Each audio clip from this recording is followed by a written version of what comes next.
welcome back to another episode of the Decision Hour. I'm your host, Adam Bird. I am excited about the guest that I have lined up for you today. He's a legend, and he's quite funny, as I've quickly learned. He's a co-founder of UDO's Choice line, which can be found in Whole Foods and other health food stores worldwide.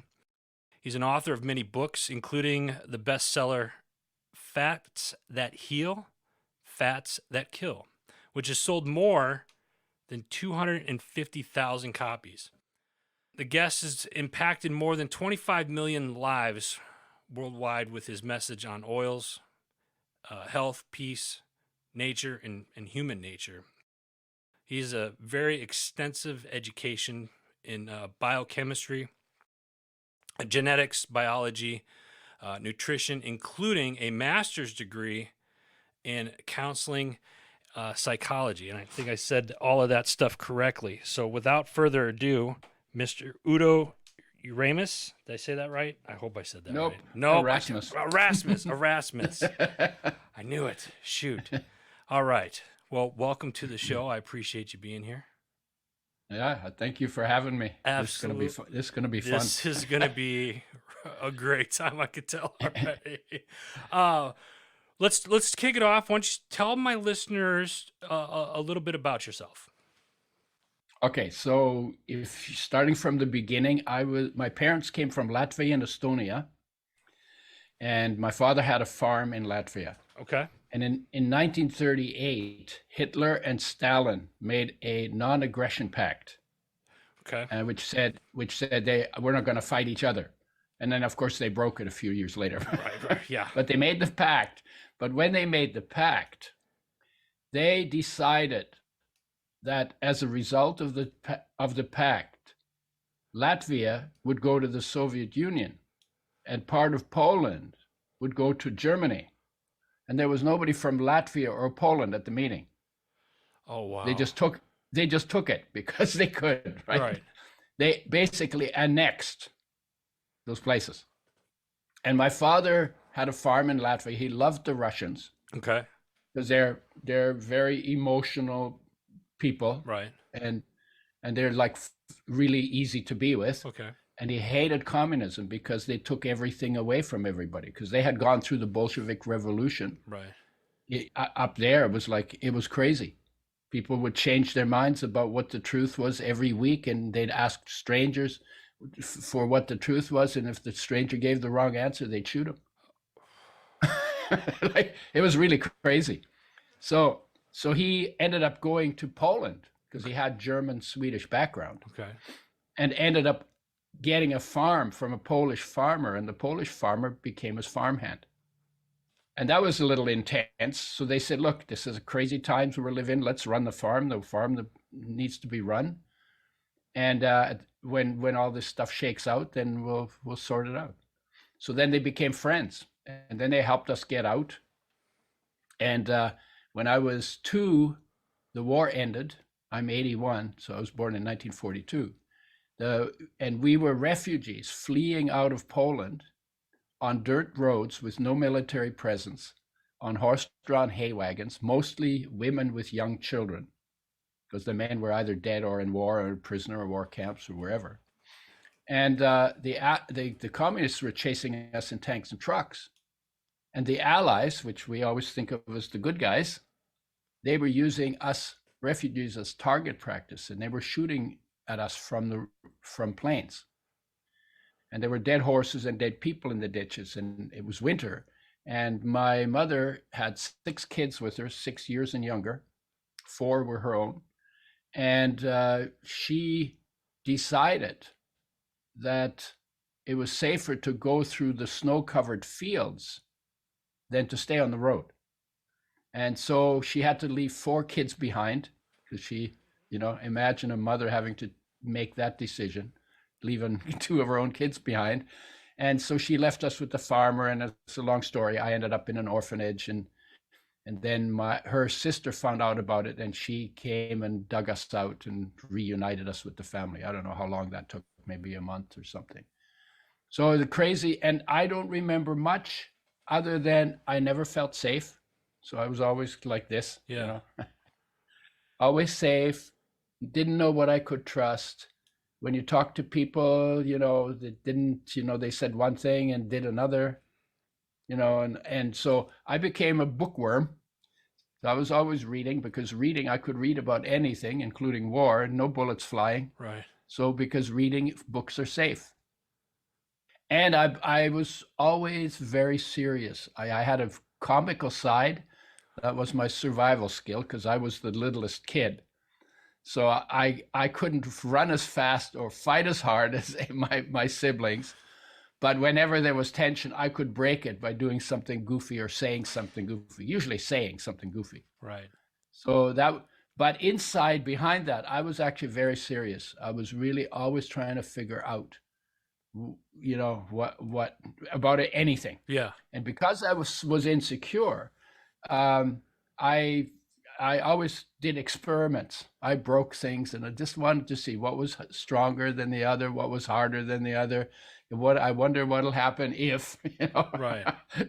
And then you can go in any direction with that.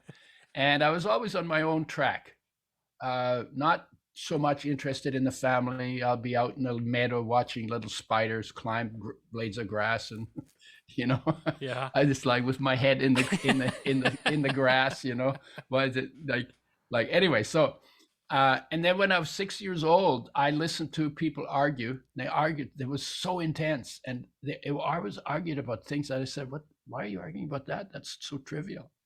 And so they always made me uneasy. And one day when I heard yet another of these intense arguments, the thought came to me, man, there must be a way that people can live in harmony. And that little cocky voice, and I'm going to find out how. 6 years old, doesn't know how complicated everything. Right. I'm going to find out how people can live in harmony. Right. And that's been my driver all my life. And so, okay. So, and this was while you were now you're still in Poland at the time? No. We got out of Poland. We ended up in West Germany. Okay. Okay. West Germany. And then we left Germany for Canada when I was 10. Gotcha. Okay. My father couldn't get out of Europe fast enough, because they had gone through First World War, followed by the Bolshevik Revolution, right, followed by the Depression, followed by the Second World War. That was their life. And so he lived on a farm in northern British Columbia. Wow. And one of his famous sayings was, "I just want to be left alone." Or he would read the newspaper cover to cover. I don't know why he'd read the stupid thing, because it always upset him. Right. So he'd read the newspaper cover to cover. He'd fold it up very nicely, get out of his chair, walk into the middle of the living room, and say to no one in particular, "The world stinks." And then his third one was, "If it doesn't rain in my bed, I'm happy." So they were, it was tough. It was tough. They were tough, and they went through a lot. Right. And I didn't get along with my father at all until one day when I was 26. Yeah. I was sitting in the sunshine, and I kind of got a picture of him in my mind with the whole grid of history that he went through behind him. Yeah. And it was like, oh my God, if I had gone through what he had gone through, I would have probably turned out just about like he did. Yeah. I mean, man intense, went through a lot. A lot of history there. A lot of history. Yeah. And then all my animosity just fell off. Yeah, it's weird how that happens, isn't it? Wow. Yeah. That's something else. So as you got older, from that point, you're into everything. You're a bookworm. You like to read. Yeah. What happened? You go to high school, and I know you have a couple of degrees. So I'm assuming eventually you went on to the university. When it came to education, my parents believed in education. Yeah. They come from a culture of educated people. Right. Basically. Okay. So when it came time to go to university, I started in science because I wanted to understand how things work. And that worked really well for my insecurity. Right. Because if you know how things work, they become predictable. Right. And that's what science is, predict and control. Right.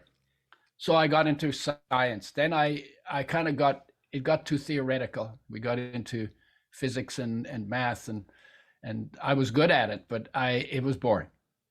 It was for me. Fair enough. So I went into. I agree. I went into biological science because I wanted to know how creatures work. Okay. And then I went and got into psychology because I wanted to know how thinking works. Yeah. Then I took a year of medicine because I wanted to know what health is, because it's called healthcare, and found out very quickly that they're only teaching us about disease. And so I went to the dean and I said, "Hey, I came here to study health. What is health?" Right. He said, "We don't know. We're working on it." Oh. That's probably the most disappointing answer I've ever gotten in a professional situation. So the professor couldn't answer the question. The professor couldn't answer the question. Yeah, the dean. Oh, yeah. wow. So he couldn't answer the question. And so that was really disappointing. And then we were told in first year medicine that a doctor should always sound as though he knows what's going on, even when he doesn't. Oh. And that ended my medical career because I wasn't going to lie to people. Right. And I also realized by that time I learned more about health in biology than I do in medicine, because in biology, you're studying normal creatures functioning normally in normal situations. Right. And in disease, the focus is always on abnormal. So I went back into biochemistry and genetics. That's where I ended up in grad studies.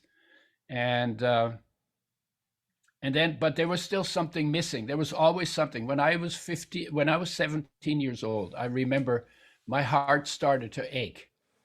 Like, uneasy feeling in your chest. Yeah. You know the feeling? Yeah, sure do. All too well. All too well. Your girlfriend dumped you and you feel blue, it's in your chest, right? Or somebody dies that you were close to, then you're really sad. You feel it in your chest. I started feeling that and I couldn't shake it when I was 17. And I couldn't figure out what it was, and nobody talked about it. And if I tried to talk about it, they said, "Don't talk about it. It's just going to drive you crazy." Or, "Why can't you just get a job like your brother?"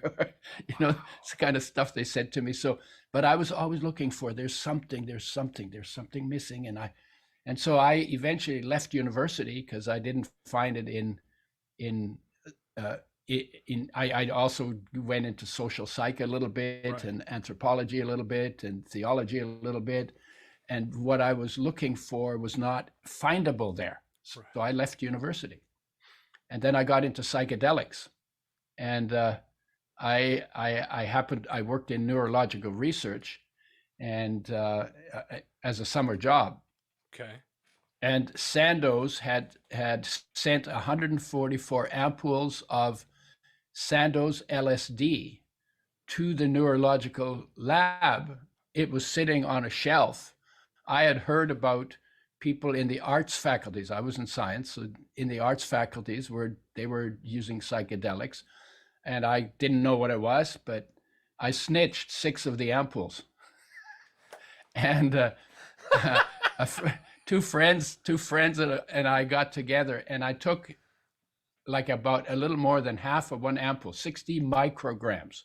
It's like tiny dose. Yeah. Soaked in a sugar cube. That's how it was done in the early 60s rather. And I ended up rolling on the floor, laughing, and the tears were running down my face. And when they were playing Mozart, and I was laughing in time to Mozart. Oh. And the joke was, here I am. Everything that I've been so studiously looking for in the world, yeah, is inside of me. And that struck me as the greatest joke, the cosmic joke.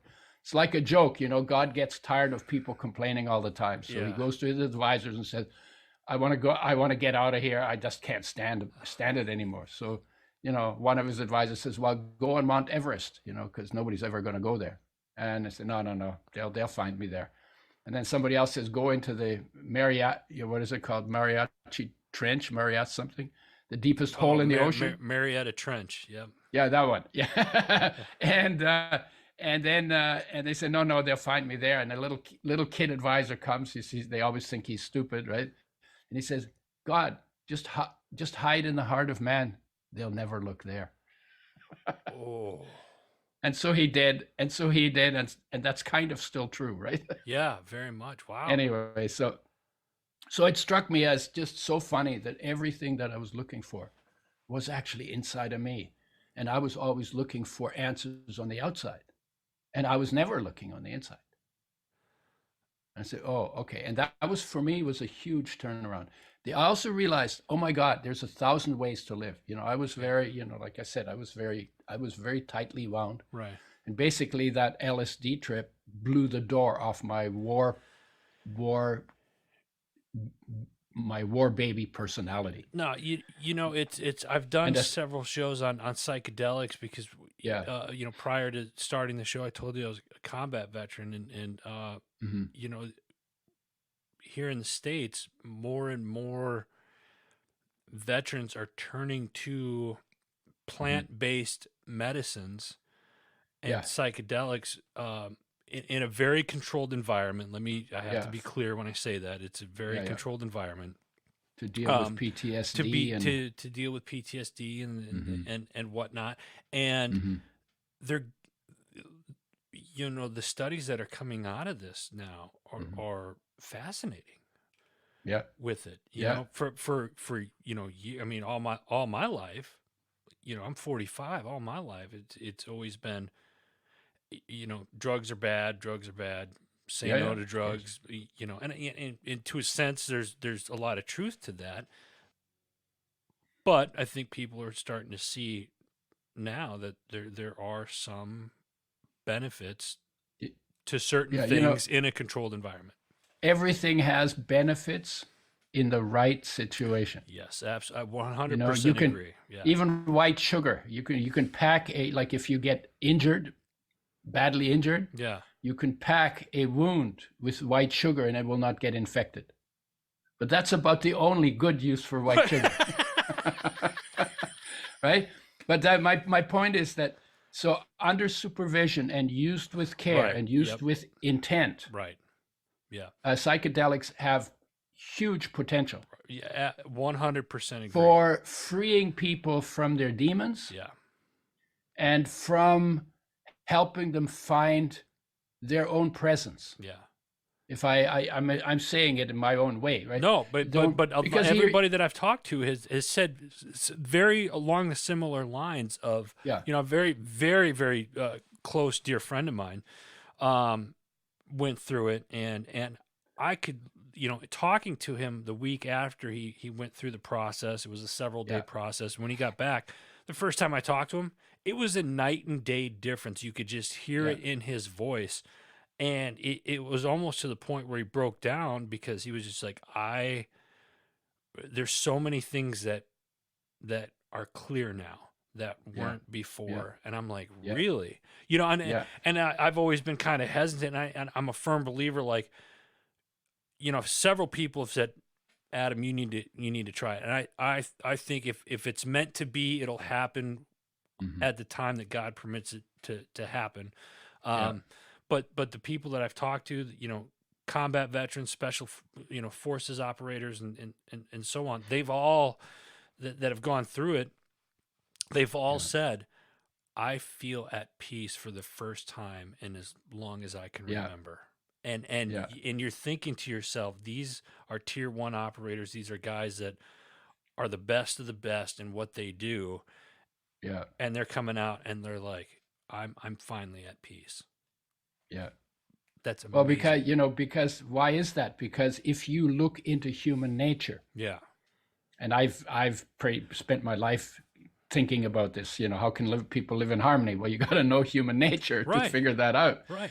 If you look at human nature, the core of our being, our foundation, the foundation of our existence is an all-encompassing peace. And it's not just the foundation of our existence, but it's actually the foundation of the existence of the entire universe. And that doesn't mean much until you actually feel it. And the psychedelics give you a glimpse of that. Yeah. They don't take you there and you don't end up staying there, but they give you insight into something that you can then chase down, right? Now, outside of that all-encompassing peace, you, in your individual essence are actually the flow of unconditional empowering love. That is your essence, the life energy, which is who you are. Yeah. Because if I say to you, hey, Adam, whose body is that? What would you tell me? Pointed at you. Who's Adam? Mine. Adam. Mine. It's my body. Yeah. It's my body, right? Yeah. You know that you just busted yourself? You've just told me that you're not the body. Right? Never looked at it that. Wow. Yeah. Because if that's your body, then you're not the body. You're the owner. Well, who owns the body? Well, life owns the body. And in fact, the moment that life and the body separate, your body's done. Right? Yeah.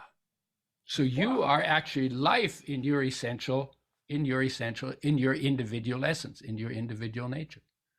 And that life energy, if you trace it back, and I'm going to do a little science, right? I love this. Yeah.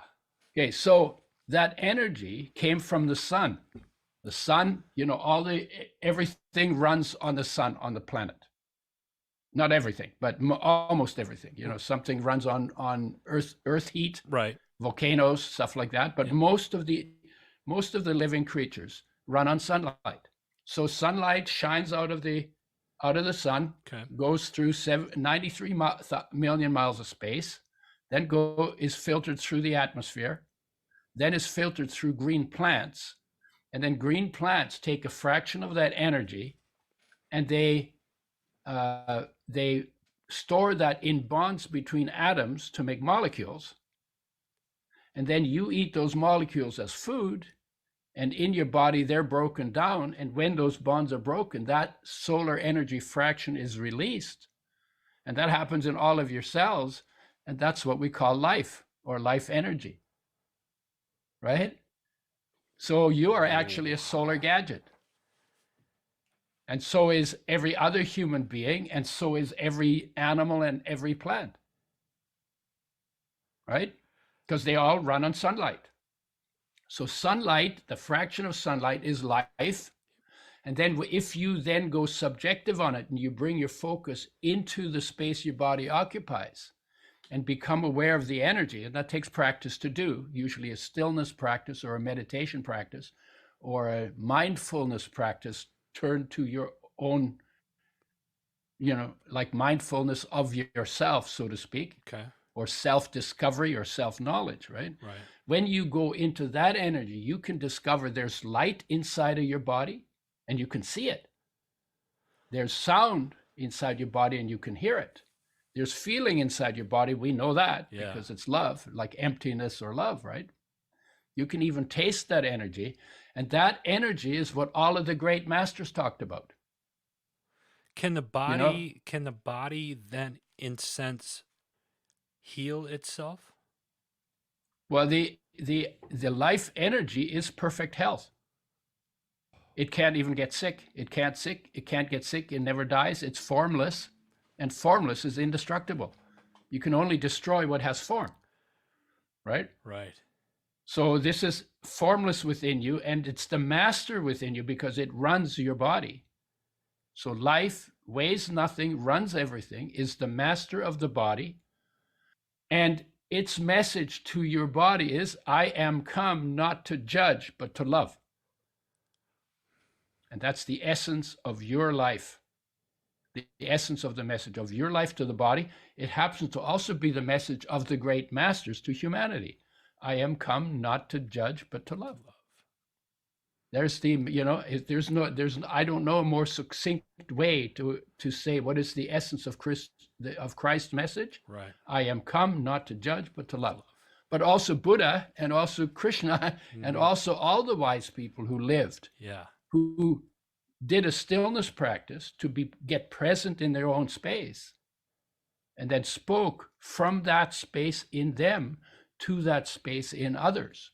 They were teachers of human nature. And they people who were interested in being more present in their own life or fully present in their own existence, they were the people who followed them. So, and even now, even though those teachers are not here in human form, the people who are interested in that topic pursue the writings and what's left of those masters, and pursue some kind of a practice of coming into that mastery within them. Udo, by some kind of a stillness practice. Let's say, and you kind of answered the question, but I want you to reiterate it a little bit here. Yeah. The question that I have is, you have a listener right now that's listening, right? Yeah. And they say, I want to do that. I've never done that. How can I come within? I see the light within myself. How do I start to do that? If somebody's never done that themselves, what do you suggest they do? Well, I'll give you two answers. One is, first, get clear that you want it. And then the question is, how much do you want it? Because if you're kind of just curious about it, then you'll be distracted by anything that comes along. Right. If you intensely want it, if you really got to know, you'll find your way. You will find your way. And it's already within you. You're not looking for something to create. You're not looking for something that you got to bring in from outside. You're looking to discover or rediscover or reconnect to something that is already within you. Okay, so then I'll put it in stronger terms. The story of Christ is the story of every human being. Everyone eventually gets crucified. Every body eventually gets crucified. Every conception was immaculate, and life energy is Christ energy. Christ runs your show, whether you know it or not. And that's true. And that's true whether you know the Christian story, right, or whether you don't have any religion, or you know some other religious story. I'm talking about biology. Right. This is the nature of human nature. Right? Now, the difference between the masters and us, we're made of the same stuff. Sometimes the religion tells you different, but then I'd have to say they're wrong about that. We're made of the same stuff. The difference between the masters and us was that they took it seriously, and you can read in lots of places where they took time to go be by themselves, to sit down 40 days in the desert, whatever it is. And that's throughout the scriptures. Right. Buddha was under a banyan tree doing stillness practice, right? Yep. And so they did a stillness practice. They took it seriously. They became really present in that space, and then were able to speak from the wisdom of that space, because life is also the wisdom in your body. And the difference between them and us, they took it seriously. If we do anything, we kind of dabble in it. So we memorize a few of the words, and we follow religion, and we do a few rituals, but we don't actually do a committed stillness practice in which the goal is for our awareness, for our focus, to go from here, or in our head, we're thinking, into the space our body occupies, and to discover the light, the sound, the feeling, the taste in that feeling. That's the difference. We dabble, and they took it seriously. And they said to us, we should make that our first priority. Yeah. Right? But we don't. And we usually make it our last priority. Right. No, when we run out of options, you say, okay, well, now I need to make time for this. Yeah, and lucky for us, even when we put it last, it still works. Yeah. It's beautiful. And unfortunately, only 5% of the population is wise. And so they do it by vision. Gee, it would be nice. The other 95% are driven there by sticks. Right? It's either a carrot or a stick. Only 5% chase the carrot, 95 run from the sticks, right? And that's how we create crises for our own learning. It's so true, though. I look back on my life, and it's, that's a whole nother story in itself. But that's we should stop, and I should interview you now. Yeah, what kind of trouble did you have to get into to start making good decisions? Yeah, that list is too long. Yeah, yeah, we all have a list like that. But it's one of those things where it's like I noticed as I got a little more seasoned in life that how important it was to take time for yourself. I was always very much like, worry about the family. I have my son. Focus on everything else first, and then I'll worry about me later. Like I didn't really when it comes to self-care, I didn't care about myself. I was more worried about everybody else around me. And we're told to do that, right? But the problem is, it's like if you're not in at 100%, then that means you can't give 100% to the people that need you or that rely on you. I was a single parent for 15 years. He was a child when I took custody of him, and I was wrong for abusing myself because I wasn't. There were times that I remember where I could have been better at showing up. I was there all the time. Don't get me wrong. I have a great relationship with my son, but now I'm looking back on it. It's like there's nothing wrong with taking care of you.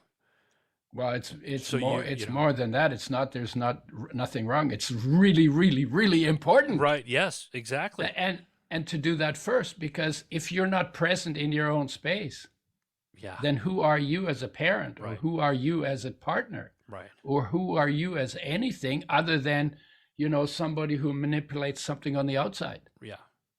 But if you're talking about wisdom and raising children and how do you help them become successful in life, if you're not present, you basically take that away from them. Right. Well, and you're not setting a good example either. Yeah, because in our mother's body, when she was pregnant, we were in it. I call it the Buddha tank, right? because when we were in there was nothing to do, there was no place to go. Right. Everything was taken care of. And it was pretty safe. And so where do you go when there's nothing to do and nowhere to be? Well, our focus was at rest inside in its source in life. And so we were floating around in this little tank, right? Like in deep meditation for 9 months in the Buddha space, in the Christ space, because there was no other place to go. Right. And then when we came out, then our senses took us out into the world by, attracted by change. We had to get to know the world. Is it safe? Is it not safe? Is it irrelevant? We have to very quickly make those decisions for survival. Yeah. And our focus went out every day. And we ended up going from present inside, absent outside in the womb, to present outside, absent inside. And that disconnection from being present inside is where heartache came from. And heartache is the call of your heart to bring your focus back home inside to your wholeness. Because that wholeness is still in you, but your focus is not on the wholeness. Well, how are you going to experience wholeness if your focus is somewhere else, right? Right. I'm writing that down. That's great. Udo, I want to change gears here a little bit before we run out of time, because we have to do another one. No, absolutely.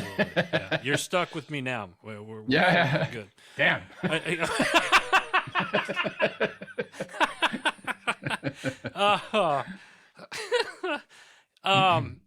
You have a Udo's choice. Yeah. How did that come to fruition? Was that like, I just woke up one morning and you're like, you know what? I'm done with what this stuff looks like, how I'm feeling. I'm creating this. Here it is.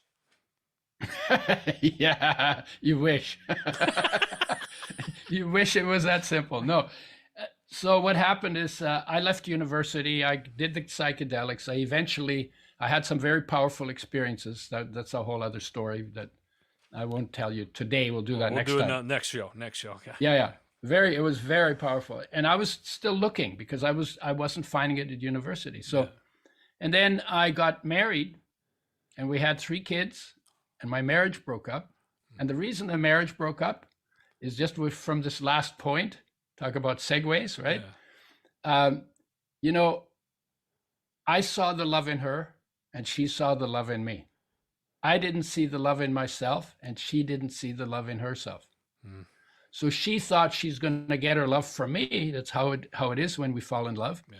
And I thought I was going to get my love from her, but she couldn't go inside of herself to bring out that love, to bring it into the relationship. And I couldn't go inside myself to bring out the love and bring it into the relationship.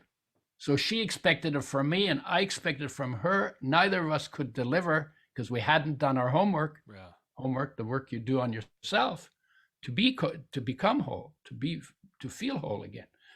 And so we were disappointed. Marriage broke up. I wanted to kill. I was really upset. And I wanted to kill something. So I took a job as a pesticide sprayer because I had a pesticide applicator's license from a gardening job I did. And I sprayed pesticides really carelessly. The reason I sprayed them, that's what you use to kill things. Right. The only reason pesticides are made is to kill things. Right. And so I was really careless, walked across lawns I had sprayed. The skin peeled off the bottom of my feet. So then I wore rubber boots, but it was a summer job. I did it in a bathing suit, had a tractor with a big boom truck on it. Right. And so I was really careless. The wind would drift the spray on my back. In 3 years of doing that, I got poisoned by the pesticides I sprayed. So I went to the doctor, said, "What do you have for pesticide poisoning?" She said, "Nothing." And that day, I realized I had cancer to look forward to. So my palms were sweating. So I realized my health is my responsibility. And I was lucky I had the background in biochemistry and genetics and biological sciences. So I had a good foundation in my education. I went into the journals, looked at everything that has to do with food and nutrition. Sorry, not food and nutrition. Food is nutrition. Nutrition and health and disease and health. Nutrition and health and nutrition and disease. Gotcha. Okay. All right. And trying to understand, because I hadn't really focused on that part of it. Right. And then I started looking at minerals and vitamins and essential amino acids and essential fatty acids and all of the essential nutrients that you can't make but have to have and have to bring in from outside. And I was looking at all of that, and I got stuck on oils because it was confusing. So the one study I read said omega-6 is an essential fatty acid, which means you have to have it. You can't make it. You've got to bring it in from outside. Right. If you don't bring in enough long enough, you die. And if you bring in enough while you're going down before you die, then all of the problems that come from not getting enough are reversed. That's what essential means. Omega-6 is an essential fatty acid, an essential nutrient. Okay. And the very next studies I read said omega-6 gives you cancer and kills you. And my head exploded. It's like, what the hell? I have to have it to be healthy, and then when I have it, it kills me. Yeah. Like, no, there's something right. Something's not right here. And so I started digging and started looking at how oils are made. And when they make oils, they treat them with sodium hydroxide and phosphoric acid, very corrosive chemicals, and then they bleach them, and then they go rancid, and then they heat them to frying temperature to clean them up. And then you have a colorless, odorless, tasteless oil. Most of the oils that are on the shelf are like that. And 0.5 to 1% of the molecules of the oil are damaged. And that doesn't sound like much until you figure out how many molecules are we talking about. Yeah. So in a tablespoon of an oil that is 1% damaged, guess how many damaged molecules there are? A few hundred? 60 quintillion. Jeez, I can't even. 60 quintillion is a 6 followed by 19 zeros. And you said a few hundred, let's say 1,000, right? So you're 16 zeros too short in your estimate. And the reason why I say that is because think about it. When people underestimate, and they always do. That is crazy. They always do at least 1 billion times. The estimate is always at least 1 billion times too low. So what you're doing to yourself using those oils is at least 1 billion times, and in your case, 1 trillion times worse. Now, actually, can we say which? Now, these are all oils, or these specific seed oils, or all the seed oils? All the seed oil. Okay. Yeah, all the colorless, odorless, tasteless seed oils, except for UDO's oil and extra virgin olive oil, if it really is extra virgin olive oil. Okay. And not in the seeds and nuts that contain them, if those are not burned, like roasted. Right. So it's been done to us 0.5 to 1% in all the oils. And the more omega-3 they contain, the more damage is done, because omega-3 is much more sensitive than omega-6. And omega-6 is already very sensitive to damage by light, by oxygen, by heat. And so when I found that out, I said, oh my God, I can't get healthy on oils like that. We should make oils with health in mind. And to do that, you have to make a very, very tight system where no light, no oxygen, and only low temperature gets to the oil from the time it's in the seed, where it's packaged by nature, which is pretty good packaging, right, through the pressing, the filtering, the settling, the filling, till it's in a brown glass bottle, in a box, in the fridge, in the factory. No light, no oxygen, heat. So you have to make a really, really tight system, and I created that system. Conceptually, we had engineers build it, but so I created that. And then I said, okay, well, let's make oils with health in mind. Start with organically grown seeds, so you don't have any pesticides in them. Yeah. And don't put them in plastic, because plastic swells when you put oil in it. Then plastic leaches into oils quicker than into water. And then you never use an oil like this for frying, because frying is the worst thing we've ever invented to do to our food. Yeah. It's the dumbest thing we've ever done, because you're exposing oils that are very sensitive, that need a lot of care to protect them from light, oxygen, heat, and you're exposing them to light, oxygen, heat all at the same time.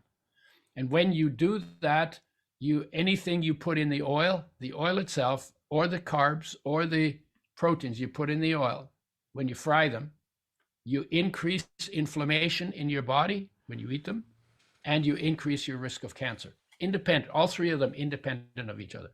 I said, no, you know what? We need to make oils with health in mind. So I got it. My award is for starting an industry of making oils with health in mind. And that just came out of my poisoning, talk about. So how long have you been doing oils? Like, this all started, poisoned in the early 80s, right? 1980. Okay. I started working on it in 1981, wrote the book, published in 1986, and started making flaxseed oil. That was my first oil. In October 86, and then we started taking it out into 87. 1988, we did a tour through the US in a van without air conditioning, because we had no funding or anything. And I slept on the floor of the van. Yeah. And the hottest months, July, August, half of September, half of June, 101 days, 85 cities, 35 states, 17,000 miles by road. And in 2 years, because, my thing was omega-3. Why omega? I left out a part of the story. When I was figuring out about oils and health, omega-3 was established as an essential nutrient. Omega-6 that was known in 1929. Omega-3, it was established in 1981, just the year I got poisoned. Perfect timing for my poisoning to land on that turf, right? Yeah. And so because flaxseed oil is the richest source of omega-3s that is easily available to us, we made that as our first oil. It is the most sensitive oil.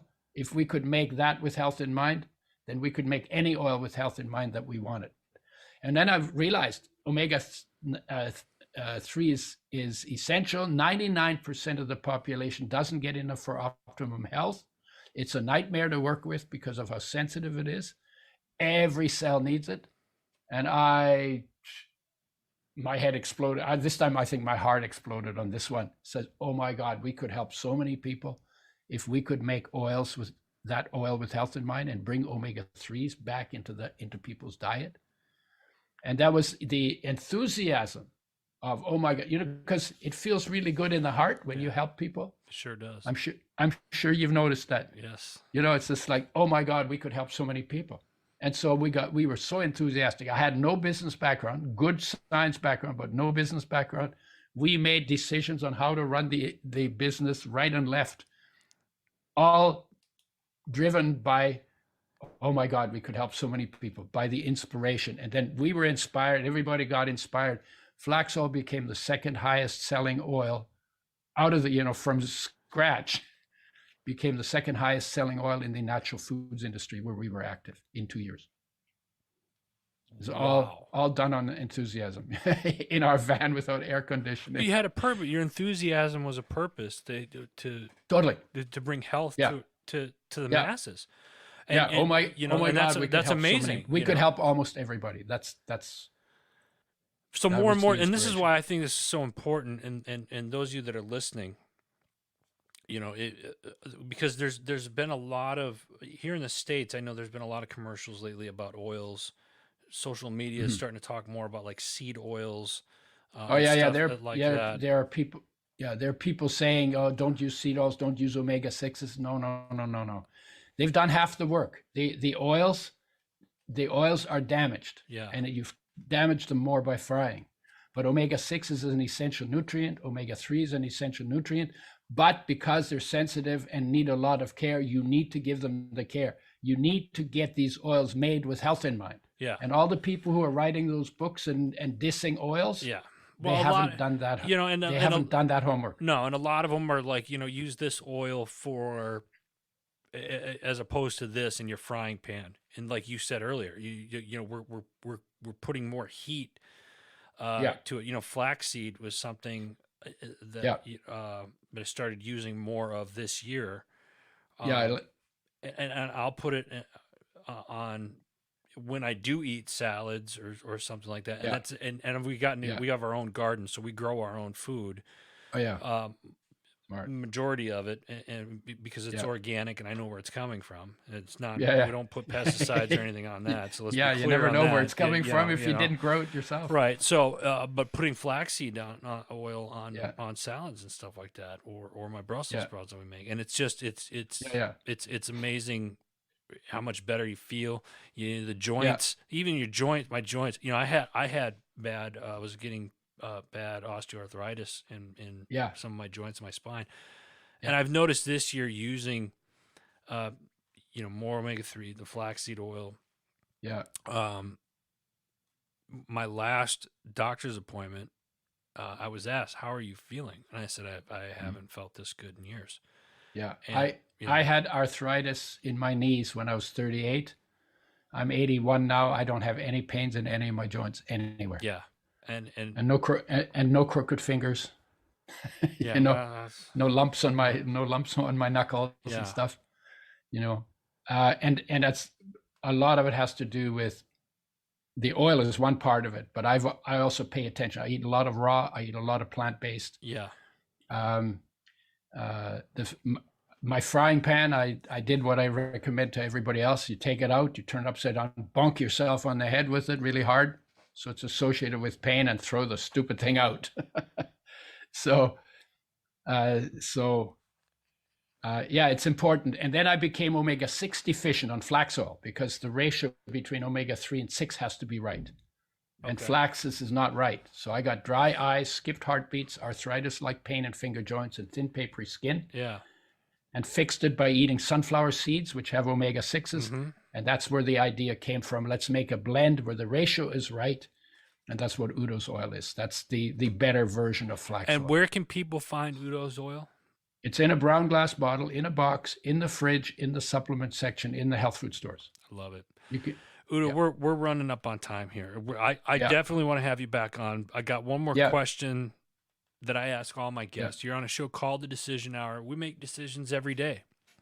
Name a time in your life, Udo, where your feet were on the line and you had to make that decision. What was it, And what was the atmosphere like at the time?